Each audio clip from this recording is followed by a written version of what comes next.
18층 남자, 15층 여자. 제1화 엘리베이터 안에서. 이사 온 지 보름째였습니다. 아침에 눈을 뜨면 천장에 낯선 무늬가 먼저 보였습니다. 아, 맞다.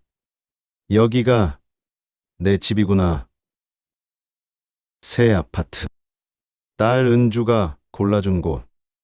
딸네 가족이 사는 동네. 그 다음엔 해야 할 일이 없다는 사실이 떠올랐습니다.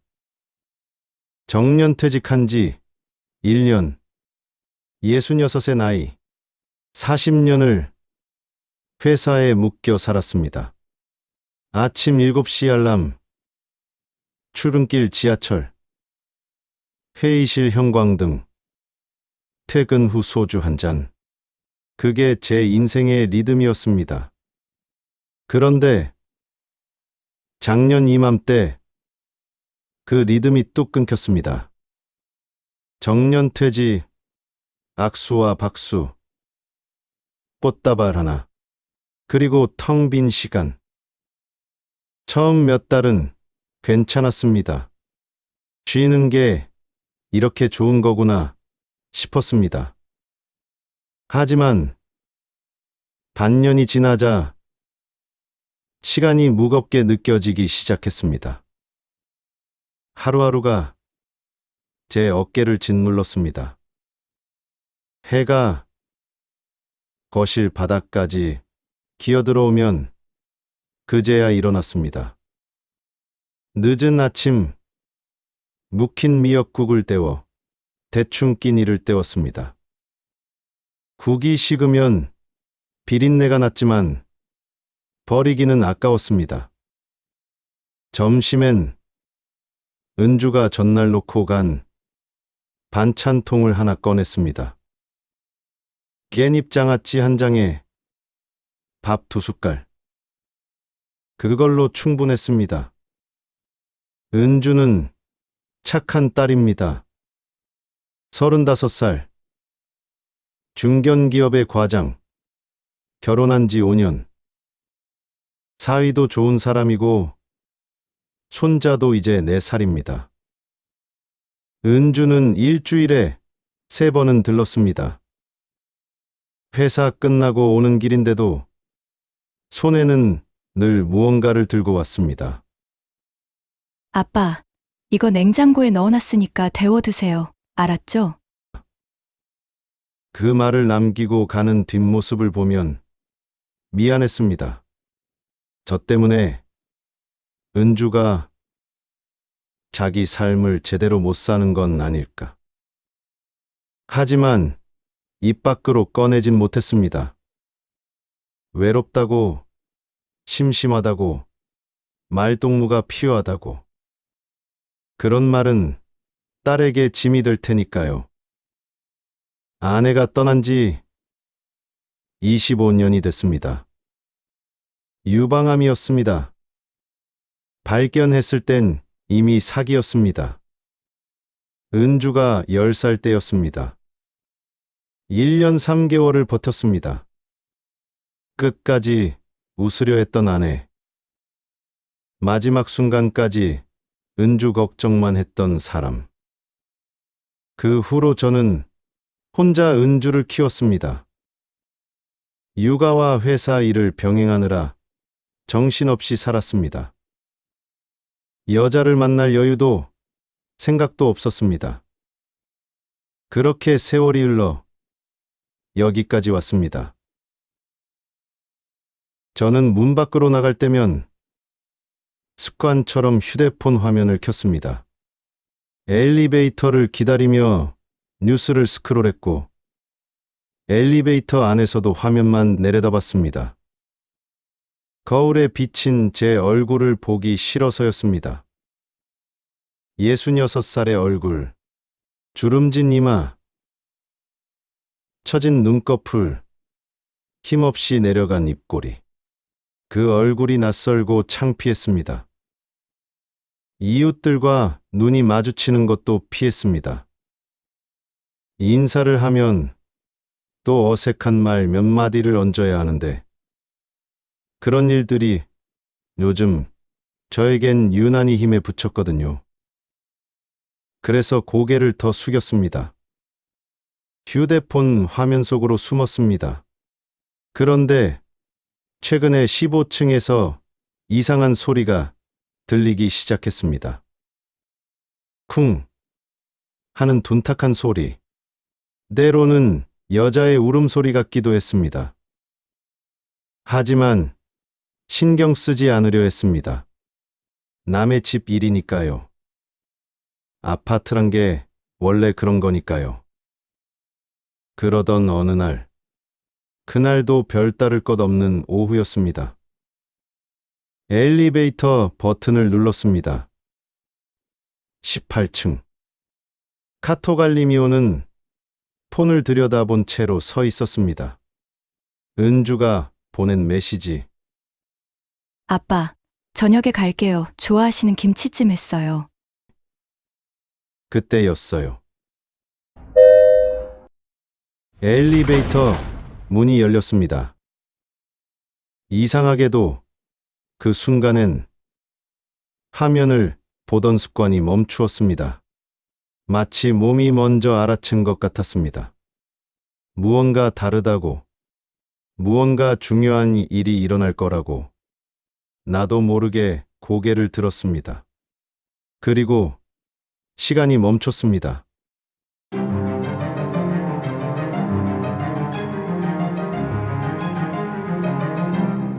한미정. 35년 전 내 청춘을 통째로 데려간 이름. 심장이 쿵 하고 한번 크게 뛰었습니다. 그 다음엔 멈춘 것 같았습니다. 아니, 멈춘 게 아니라 너무 빨리 뛰어서 하나하나가 구분되지 않는 것 같았습니다. 가슴이 요란하게 쿵쿵쿵 몸을 밀었습니다. 66의 심장도 이렇게 소리를 낼 수 있다는 걸 그 자리에서 알았습니다. 그녀도 저를 봤습니다.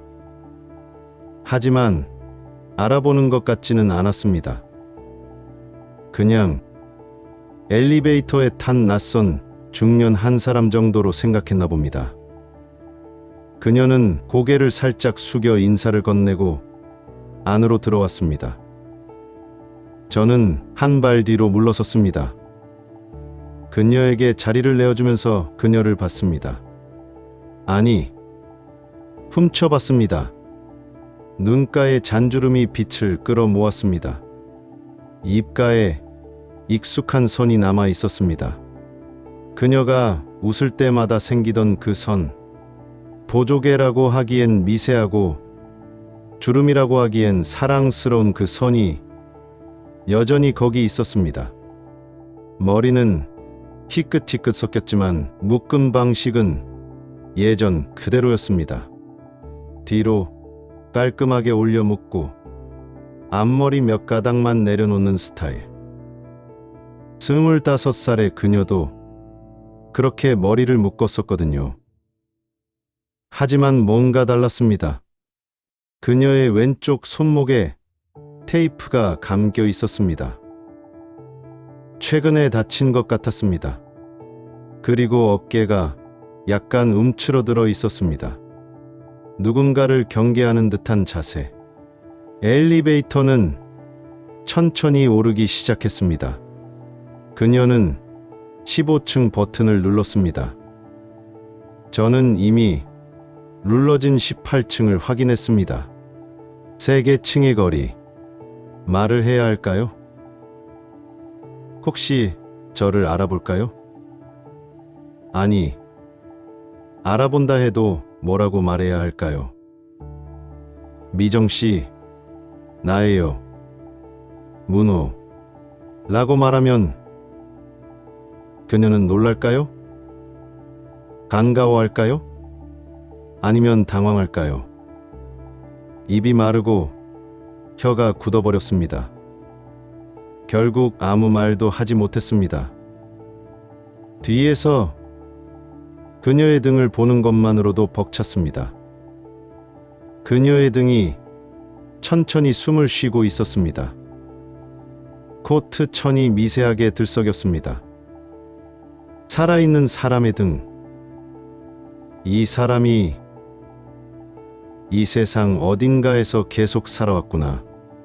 숨 쉬고, 밥 먹고, 웃고, 울고, 그렇게 살아왔구나. 나와 같은 시간 속에서. 다만, 다른 공간에서. 그 생각이 가슴을 먹먹하게 만들었습니다.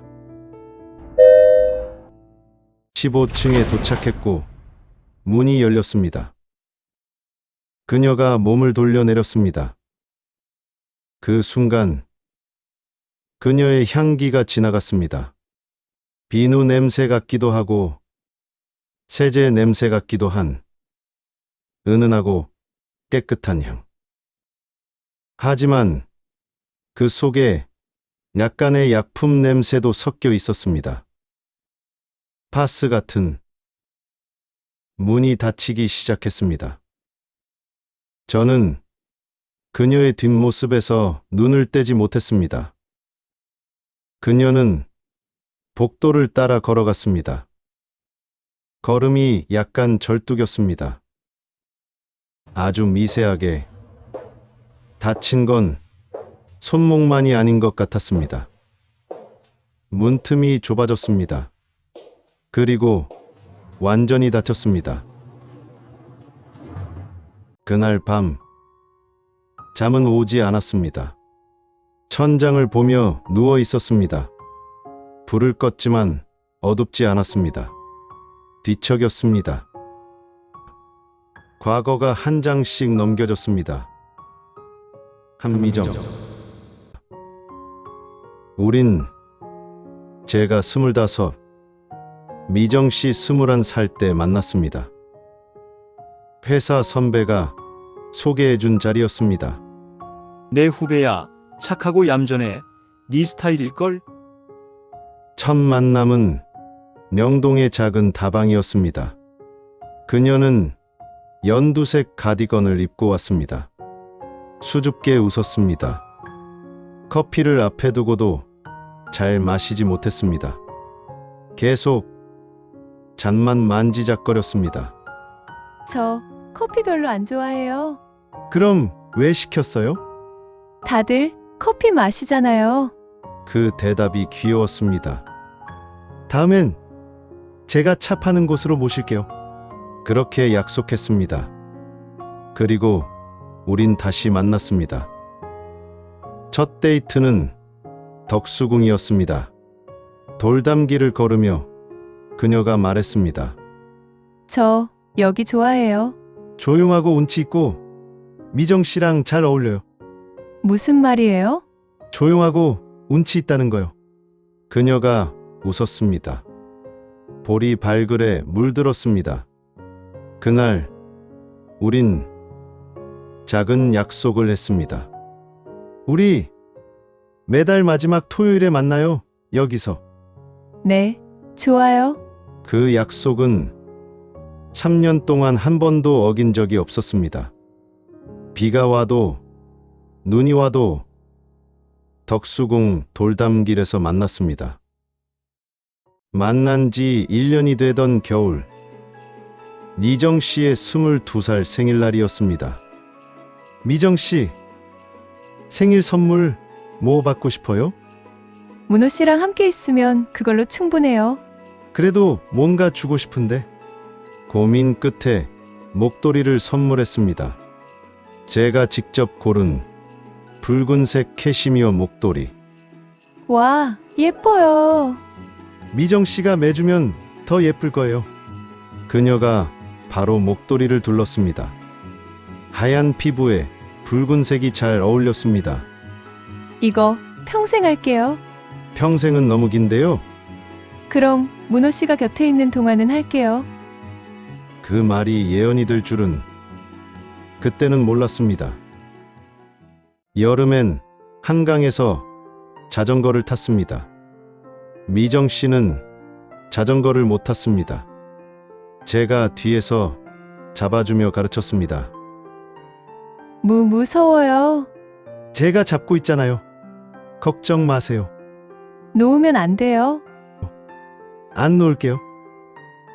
하지만 어느 순간 살짝 손을 놓았습니다. 미정 씨 혼자 페달을 밟고 있었습니다. 문호 씨, 저 혼자 타고 있어요. 돌아보며 환하게 웃던 그 얼굴, 햇살에 반짝이던 땀방울, 바람에 날리던 머리카락, 그 순간이 제 인생에서 가장 아름다운 순간이었습니다. 3년째 되던 해, 우린 진지하게 결혼을 논의했습니다. 미정 씨, 우리 결혼해요. 네? 정말요?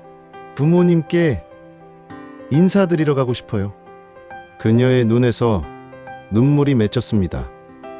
미정 씨랑 평생 살고 싶어요. 그녀가 제 품에 안겼습니다. 저도요. 문호 씨랑 평생 살고 싶어요. 양가 부모님도 만났습니다.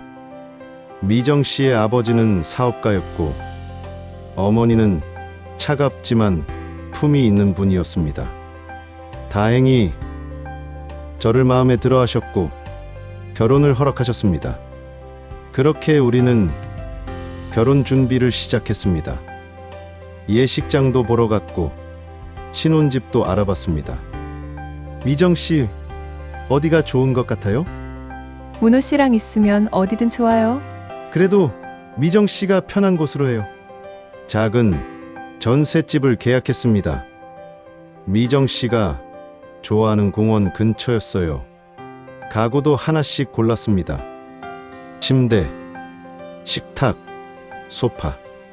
미정 씨가 고른 커튼은 레이스가 달린 하얀색이었습니다. 우리 집에 햇살이 많이 들어왔으면 좋겠어요. 아침에 문호 씨 얼굴을 햇살 속에서 보고 싶어요. 웨딩드레스도 골랐습니다. 이거 어때요? 하얀 드레스를 입고 나온 미정이 물었습니다. 말이 나오지 않았습니다. 너무 아름다워서. 왜 말이 없어요? 안 예뻐요? 아니에요. 너무 예뻐서 말이 안 나와요. 청첩장도 만들었습니다. 그 청첩장을 들고 우린 친구들을 만났습니다. 모두가 축하해줬습니다. 결혼식 날짜는 그해 10월 10일로 정했습니다. 왜? 10월 10일이에요? 열월 열흘 열혈이잖아요. 우리 사랑도 그렇게 뜨거웠으면 좋겠어요. 하지만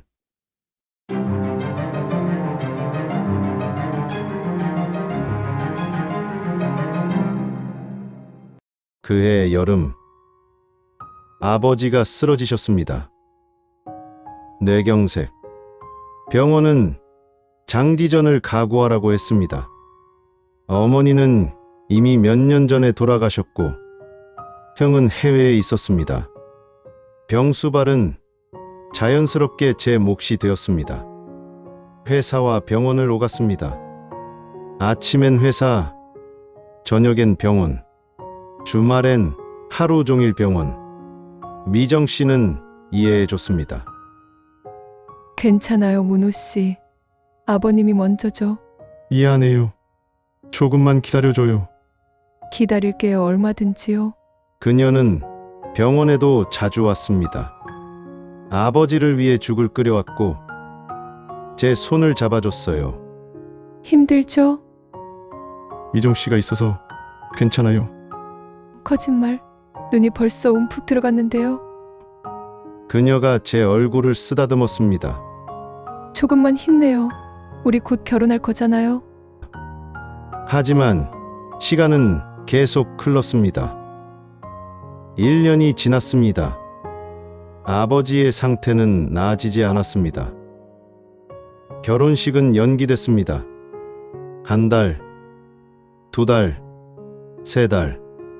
미정은 25이 되었습니다. 그 시절엔 늦은 나이였습니다. 주변의 시선이 따가워졌습니다. 아직도 결혼 안 했어? 언제 할 거야? 그 남자 진짜 결혼할 마음은 있는 거야? 미정 씨는 그런 말들에 상처받았지만 내색하지 않았습니다. 그러던 어느 날 미정 씨의 부모님이 찾아왔습니다. 도대체 언제까지 기다리란 말인가? 아버지는 조용히 말씀하셨지만 어머니는 달랐습니다. 차갑고 계산적인 눈빛. 우리 집안 이름에 먹칠하지 말게! 죄송합니다.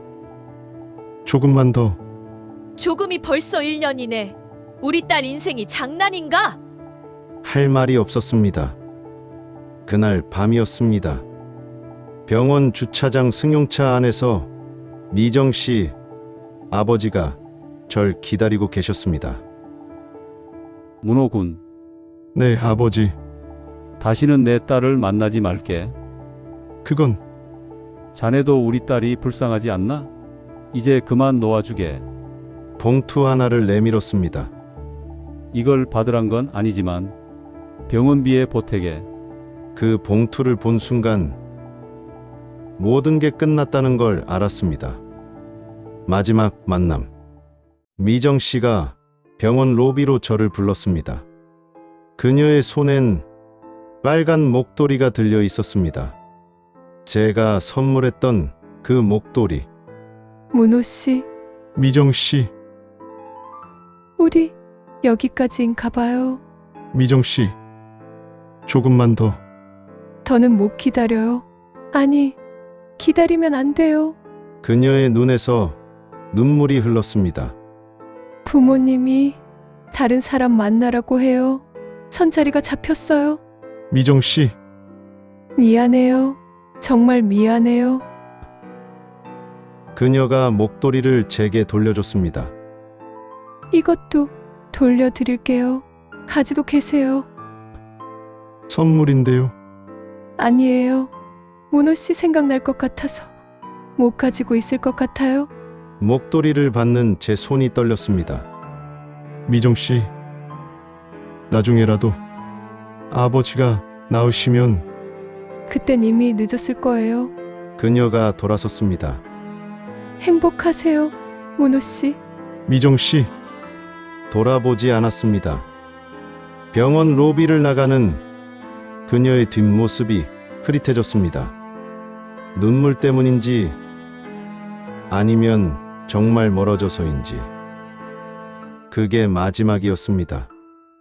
그 후로 연락이 끊겼습니다.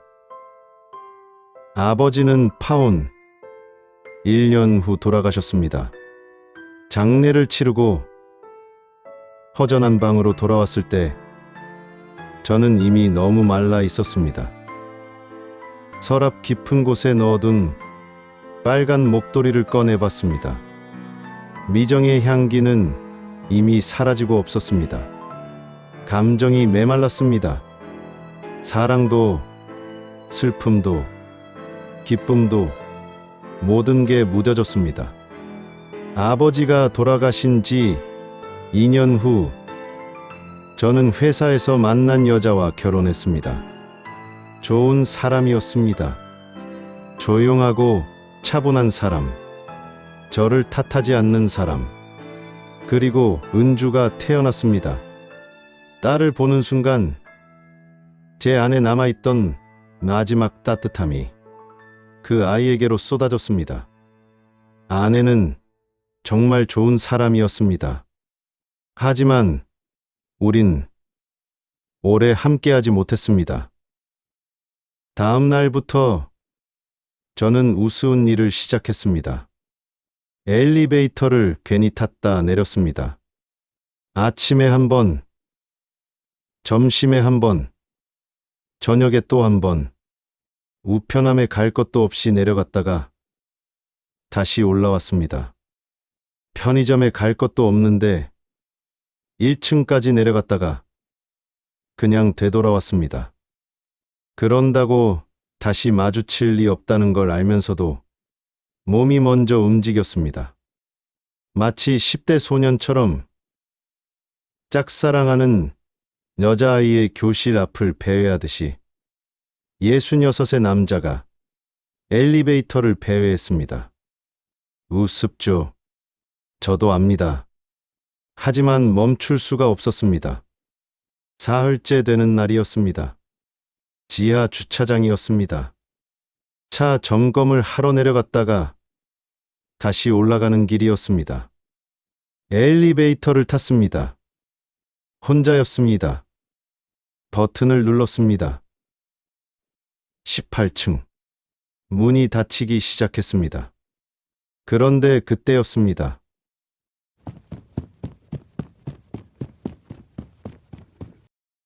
잠깐만요. 급한 목소리가 들렸습니다. 누군가 뛰어오는 발소리. 저는 반사적으로 열린 버튼을 눌렀습니다. 문이 다시 열렸습니다. 그리고 시간이 또다시 멈췄습니다. 미정 씨였습니다.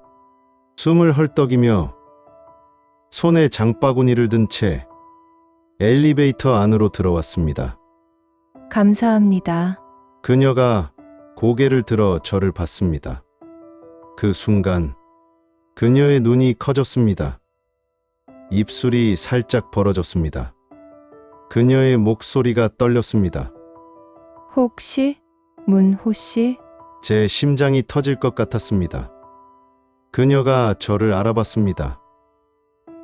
첫눈에, 한눈에 35년의 시간을 뚫고 저를 알아봤습니다. 저는 말이 나오지 않았습니다. 그저 천천히, 아주 천천히 고개를 끄덕였습니다. 맞아요. 미정 씨. 그녀의 눈에서 눈물이 핑 돌았습니다. 장바구니를 든 손이 떨렸습니다. 정말 문호 씨예요? 네, 어떻게 여기? 저도 이 아파트에 살아요. 18층에 저는 15층이에요. 3층. 우린 고작 3층 차이로 살고 있었던 겁니다. 35년을 헤어져 살다가 같은 건물에서 다시 만난 겁니다. 엘리베이터는 천천히 올라가기 시작했습니다. 우린 서로를 바라봤습니다. 할 말이 너무 많았습니다. 하지만 동시에 아무 말도 할 수 없었습니다.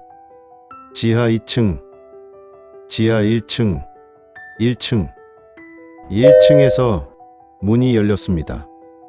그리고 사람들이 밀려 들어왔습니다. 퇴근 시간이었습니다. 한꺼번에 여러 명이 들어왔습니다. 공간이 좁아졌습니다. 그리고 미정 씨가 사람들에게 떠밀려 제 쪽으로 왔습니다. 그녀의 등이 제 가슴에 닿았습니다. 아주 가볍게. 하지만 저는 그 무게를 온몸으로 느꼈습니다. 심장이 미친 듯이 뛰었습니다. 쿵쾅거리는 소리가 엘리베이터 안에 울릴까? 그 작은 공간이 내 비밀을 알아버릴까? 숨을 죽였습니다. 그녀의 머리카락에서 은은한 샴푸 향이 났습니다. 그녀의 숨소리가 들렸습니다. 그녀도 떨고 있었습니다. 저처럼 엘리베이터는 계속 올라갔습니다. 2층, 3층, 4층. 우린 아무 말도 하지 못했습니다. 사람들 사이에서 그저 서 있었습니다. 10층, 12층, 15층. 미정의 층이었습니다. 그녀가 조심스럽게 몸을 돌렸습니다. 사람들 사이를 빠져나가며 그녀가 저를 돌아봤습니다. 눈이 마주쳤습니다. 그녀의 입술이 움직였습니다. 소리 없이 나중에요 라고 했고 저도 고개를 끄덕였습니다. 18층에 도착했을 때 저는 다리에 힘이 없었습니다. 집에 들어와 소파에 주저앉았습니다. 한참을 멍하니 앉아 있었습니다. 그녀가 저를 알아봤습니다. 첫눈에 알아봤습니다. 그게 믿기지 않았습니다. 그리고 동시에 너무 기뻤습니다. 저만 기억하고 있는 게 아니었구나. 그녀도 저를 잊지 않았구나. 그날 밤, 뜬 눈으로 밤을 새웠습니다. 서랍 깊은 곳에 넣어둔 빨간 목도리를 꺼냈습니다. 35년 전 니정 씨가 돌려준 그 목도리. 여전히 선명한 붉은색이었습니다. 다음 날부터 저는 엘리베이터를 이유 없이 또 타기 시작했습니다. 그 다음 날도, 그리고 또 그 다음 날도. 하지만 그녀를 다시 만나지는 못했습니다. 그렇게 일주일이 지났습니다. 포기하려던 그날, 엘리베이터 문이 열렸습니다. 그녀가 서 있었습니다. 이번엔 혼자였습니다. 우리는 서로의 이름을 부르며 함께 엘리베이터를 탔습니다. 안부를 묻는 짧은 인사, 그럭저럭 지낸다는 대답. 그러던 그때 5층을 지날 때였습니다. 갑자기 엘리베이터가 크게 흔들렸습니다. 그리고 멈췄습니다. 불이 꺼졌습니다. 비상등만 희미하게 켜졌습니다. 미정 씨가 작은 비명을 질렀습니다. 엘리베이터가 계속 흔들렸습니다. 진동에 중심을 잃은 미정이 제 쪽으로 쓰러졌습니다.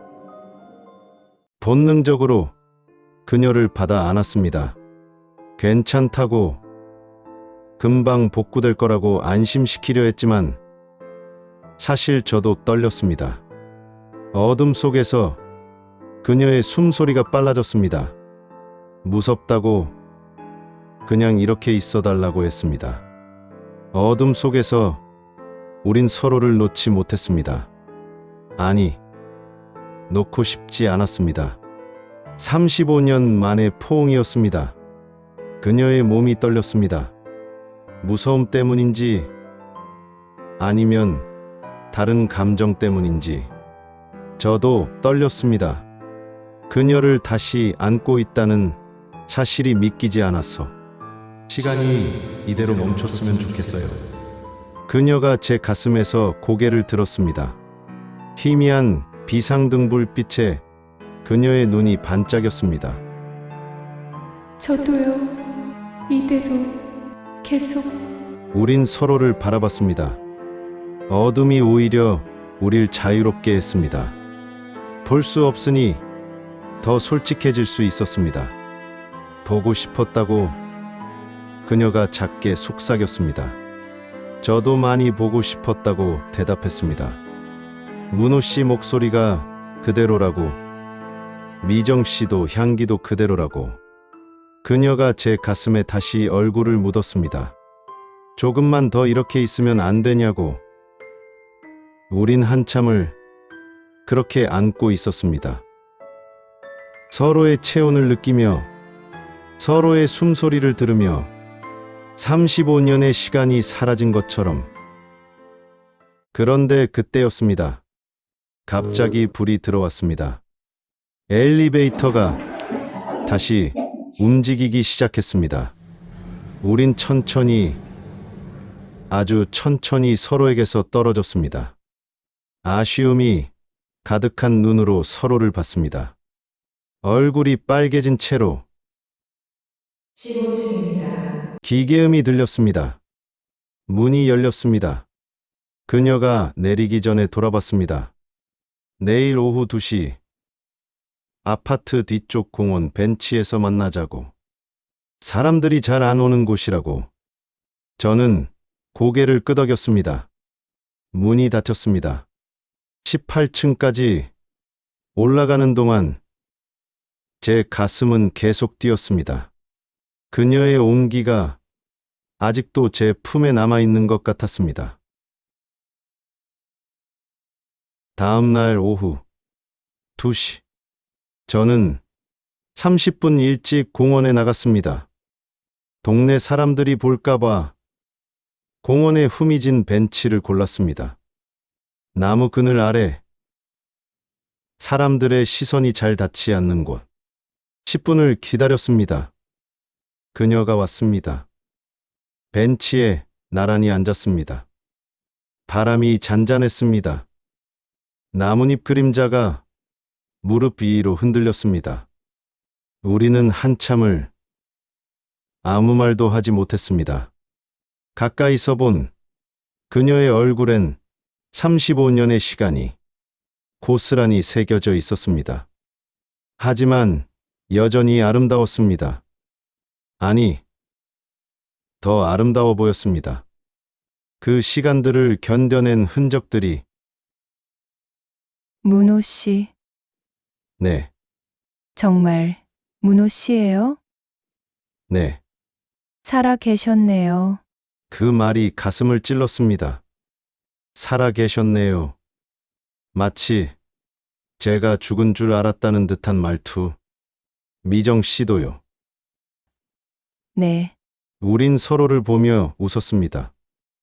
웃음인지 울음인지 모를 표정으로 우린 35년을 꺼내놓았습니다. 미정은 파혼 뒤 집안이 정해준 사람과 결혼했다고 했습니다.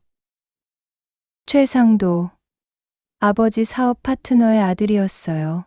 그 이름을 말할 때 그녀의 목소리가 떨렸습니다. 처음부터 폭력적인 사람이었어요. 그녀가 무의식적으로 팔뚝을 만졌습니다. 신혼여행 첫날부터 때렸어요. 제가 울었다고. 35년을 그렇게 살았어요. 도망갈 수도 없었고, 말할 곳도 없었고, 그녀의 목소리가 점점 작아졌습니다. 아들 하나 있는데 그 아이 때문에 살았죠. 그런데 요즘 남편이 많이 아파요. 췌장암 말기예요. 의사 말로는 길어야 6개월이래요. 그 말을 하며 그녀는 한참 동안 제 손등을 바라봤습니다. 그리고 고개를 들어 저를 봤습니다. 저 나쁜 사람이죠? 남편이 죽길 기다리는 거니까. 아니에요. 문호 씨, 다시 만나서 너무 기뻐요. 그러면서 그녀가 주머니에서 뭔가를 꺼냈습니다. 낡고 색 바랜 손수건이었습니다. 이거 기억하세요? 덕수궁에서 제가 선물했던 손수건이었습니다. 이걸 아직도. 버릴 수가 없었어요. 목도리는 돌려줬잖아요. 근데 이건 왜 가지고 있었어요? 문호 씨가 준 유일한 거니까. 몰래 가지고 있었어요. 문호 씨, 혹시 괜찮다면 연락처 좀 알 수 있을까요? 순간 또 제 가슴이 뛰었습니다. 물론이죠. 우린 조심스럽게 번호를 교환했습니다. 이제 문자 할 수 있겠네요. 남편이 모르게 할게요.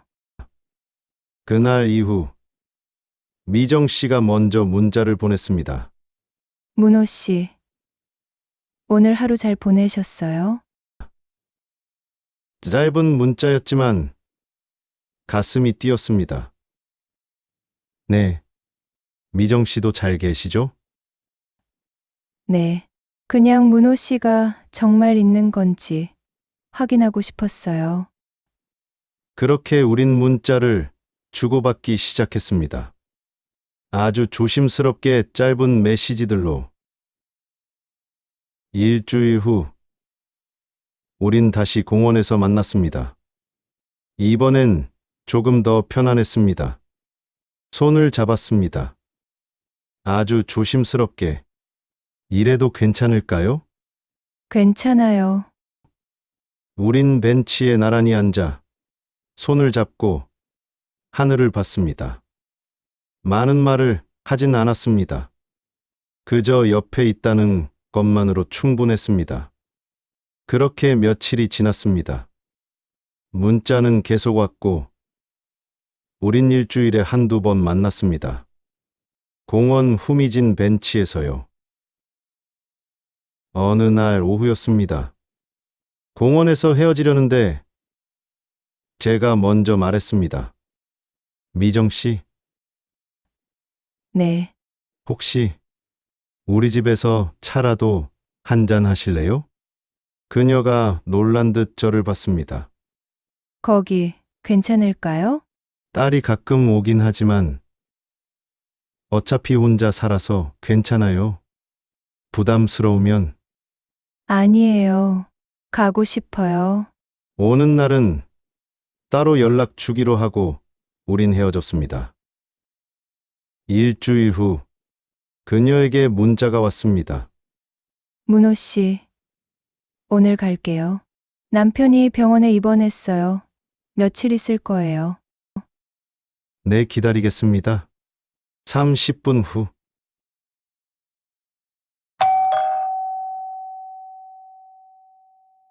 초인종이 울렸습니다. 문을 열자 미정이 서 있었습니다. 하지만 얼굴이 창백했습니다. 뭔가에 쫓기는 듯한 표정. 들어오세요. 네. 그녀가 조심스럽게 들어왔습니다. 현관에서 신발을 벗으며 뒤를 한번 돌아봤습니다. 마치 누군가 따라온 건 아닌지 확인하듯이 그녀를 거실로 안내했습니다. 앉으세요. 차 좀 드릴게요. 네. 전기 포트에 물을 올렸습니다. 작은 찻잔 2개를 꺼냈습니다. 커피가 아니라 차를 준비했습니다. 그녀가 커피를 싫어했던 걸 기억했으니까요. 그녀는 소파에 앉아 격에 기대어 있는 사진들을 봤습니다. 은주 가족의 사진들. 예쁘네요. 그런데 아내분은 안 보이시네요. 집사람은 은주가 10살 때 유방암으로 먼저 갔어요. 그 뒤로 쭉 혼자였어요. 그러셨군요. 물이 끓었습니다. 차를 우렸습니다. 작은 찻잔에 따랐습니다. 그녀에게 내밀었습니다. 조심하세요. 뜨거워요. 고마워요. 그녀가 2 손으로 받았습니다. 차네요. 커피가 아니라 미정 씨, 커피 안 좋아하잖아요. 그녀의 눈에 눈물이 맺혔습니다. 기억하고 계셨네요. 당연하죠. 손이 컵을 감싼 채로 가만히 떨렸습니다. 문호 씨, 미안해요. 왜요? 그때 더 기다렸어야 했는데. 아니에요. 절대 미정 씨 잘못 아닙니다. 저는 조심스럽게 다가가 그녀를 안았습니다. 한동안 그녀의 어깨가 울음으로 흔들렸습니다. 미정 씨, 네. 우리가 잘못 산 건 아니에요. 그럴까요? 그럼요. 살아남았잖아요. 여기까지. 울음이 잦아들 무렵 그녀가 작게 말했습니다. 문호 씨, 네, 남편이 오늘 이상한 말을 했어요. 가 깨끗이 끝내고 가겠다고. 불안이 엄습했습니다. 그때였습니다.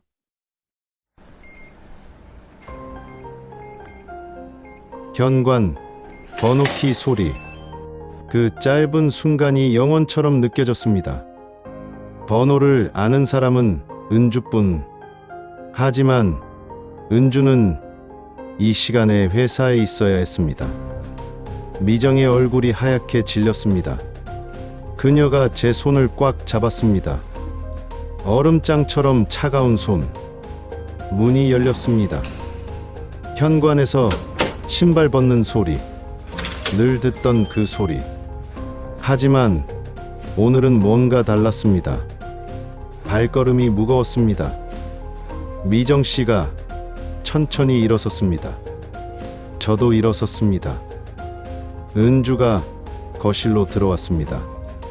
회사 점퍼를 입은 채로 얼굴은 상기되어 있었습니다.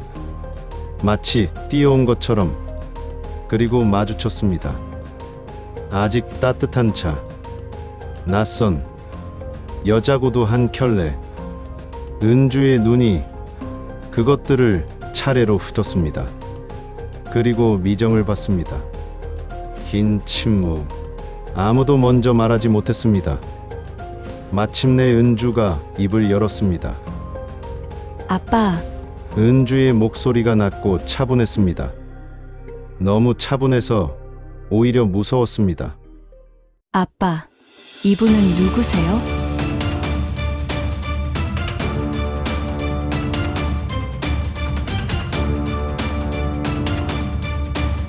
(35년) 만에 재회한 문호와 미정.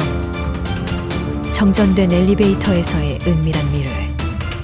하지만 그들의 재회를 지켜보는 눈들이 있었으니 은주는 왜 갑자기 집에 온 걸까? 그리고 미정의 남편이 말한 정리는 무엇을 의미하는 걸까? 불길한 예감이 현실이 되기 전에 그들은 무엇을 선택해야 할까? 2화에서 계속됩니다.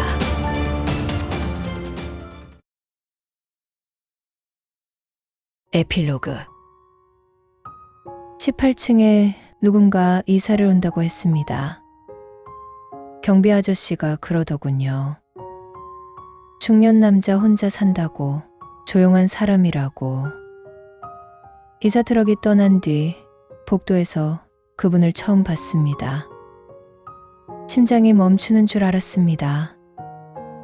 그 뒷모습이, 걸음걸이가, 어깨에 선이 35년 전 병원 복도를 걸어가던 문호 씨를 너무나 닮았습니다. 아니야, 그럴 리 없어. 닮은 사람이겠지. 그렇게 생각하려 했습니다. 하지만 그날부터 저는 미친 사람처럼 행동하기 시작했습니다. 엘리베이터를 일부러 탔다 내렸습니다. 아침마다, 저녁마다. 장을 보러 갈 일도 없는데 지하 주차장까지 내려갔다가 다시 올라왔습니다. 한 번 더 보고 싶었습니다.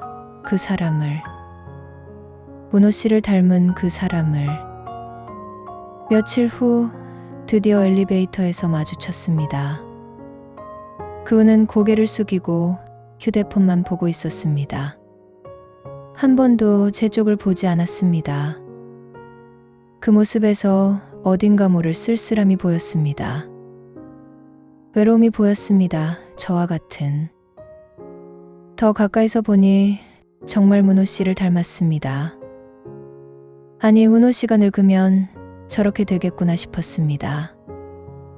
가슴이 미친 듯이 뛰었습니다. 혹시, 정말 혹시 문호 씨? 아니야, 그럴 리 없어. 왜 이 동네에, 왜 하필 우리 아파트에? 그런데도 계속 엘리베이터를 탔습니다. 그분을 보려고, 확인하려고. 혹시 문호 씨라면 날 알아볼 수 있을까? 거울을 봤습니다. 62의 얼굴, 늙고 처진 얼굴, 주름투성이 얼굴. 남편의 주먹에 시들어버린 얼굴. 못 알아보겠지, 이런 나를. 그러던 어느 날이었습니다. 지하 주차장에서 엘리베이터를 기다리고 있었고, 문이 열리자 기다리던 그분이 타고 있었습니다. 이번에도 휴대폰을 보고 있었습니다. 하지만 제가 타자 고개를 들었습니다. 그리고 우리는 눈이 마주쳤습니다. 그 순간 알았습니다.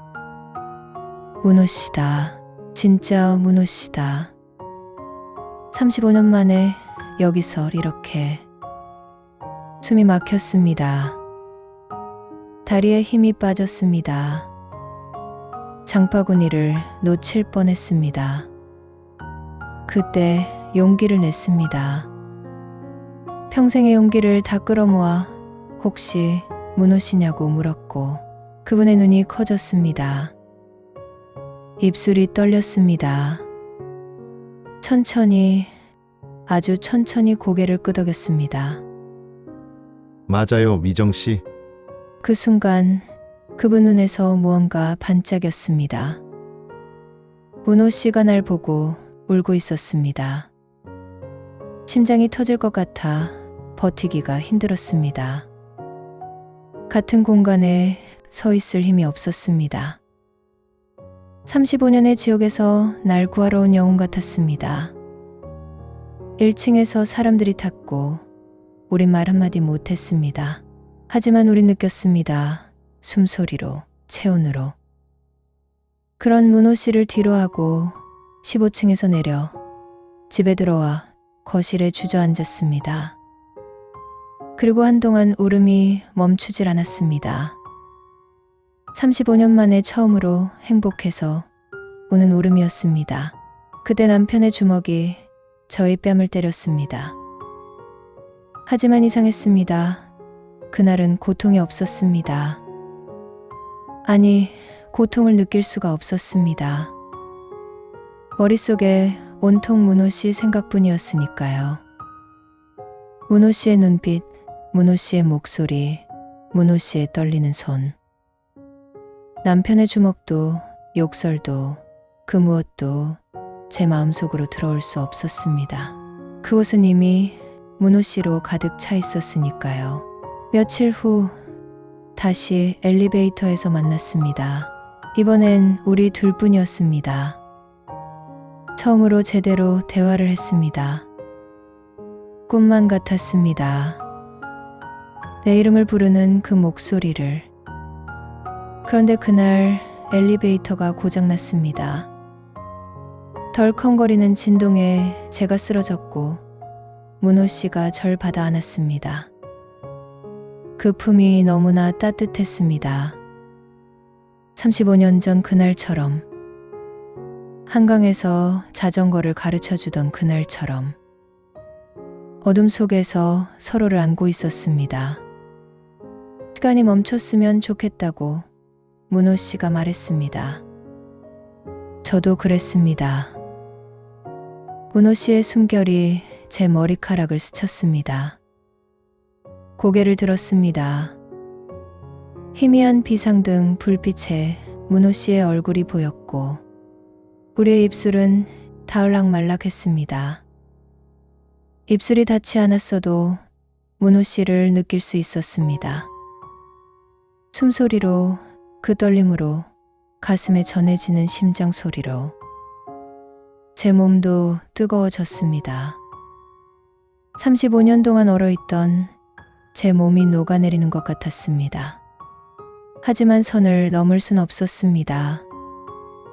우린 그저 안고만 있었습니다. 말없이 오래도록.